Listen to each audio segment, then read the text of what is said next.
Howdy ESSM 406. In this video I want to give you a little bit of a sort of intellectual background for studying uh, communities and collaboration. And I'm going to talk a little bit about some intellectual history and my own relationship, because actually my work relates to some of what we're discussing in this unit. So in the previous unit we read an essay by Garrett Hardin, The Tragedy of the Commons, right? And this is actually one of the most famous essays ever published in a scientific magazine. It's been very widely cited. It's been very influential in terms of how people think about policy.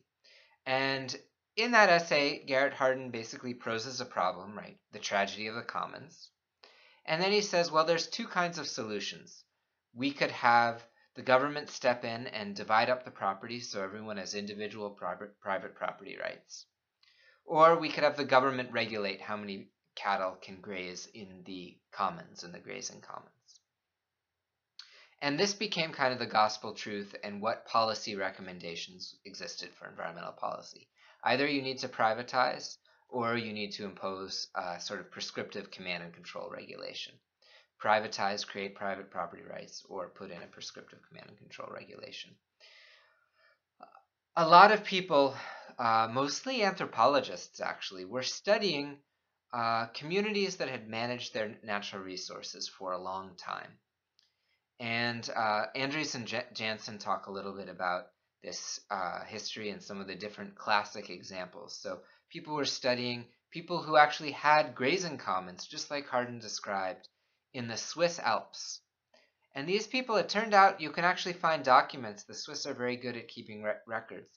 You can find documents demonstrating how they've been managing these grazing commons for the last 1,000 years, and they're quite sustainable, contrary to everything that Garrett Hardin said. There were people studying fisheries, and it seems like Hardin's examples would apply just as well to fisheries, that they tend to be over-harvested. But they found that certain fisheries weren't over-harvested.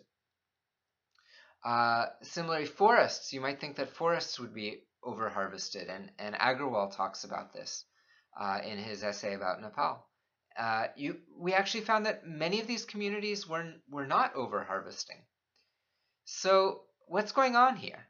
Well, in the 1980s, a group of anthropologists and geographers and political scientists, some natural resource managers got together, commissioned by the National Research Council, actually, a national scientific body.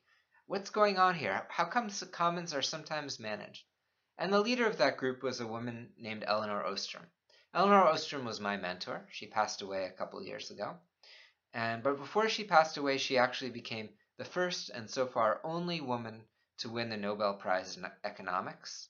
And she wasn't even an economist. She was actually a political scientist. And her fundamental insight was that there's certain characteristics that tend to lead communities to be able to manage their resources sustainably together.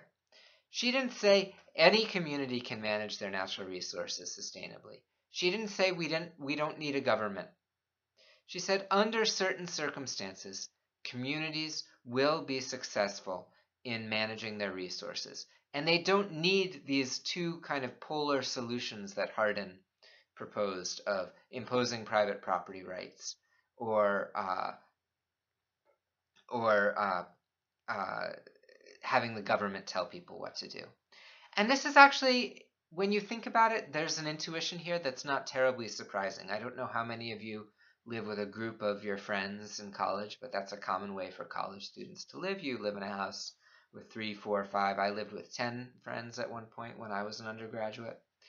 And you have to figure out ways, how are we going to keep our house clean? Well, maybe some of you don't keep your house clean at all, but I bet you've been to some house where there's 4 or 5 college students living together and they do a pretty good job of cleaning. Well, how do they do it? Often they come up with certain sets of rules that they're going to use to manage their resources in common. Okay, someone cleans on this day, someone's responsible for cleaning this. If you make this kind of mess, you have to clean it up yourself. These kind of messes everyone is responsible for, etc. So the same thing happens at a larger scale with these communities that manage natural resources. They come up with rules, what Elinor Ostrom called institutions, which she basically meant rules. that enable them to manage the resources sustainably. And she published this book, which I'm having you read an excerpt from, called Governing the Commons. And it's why she won the Nobel Prize. So you're reading a Nobel Prize winning work.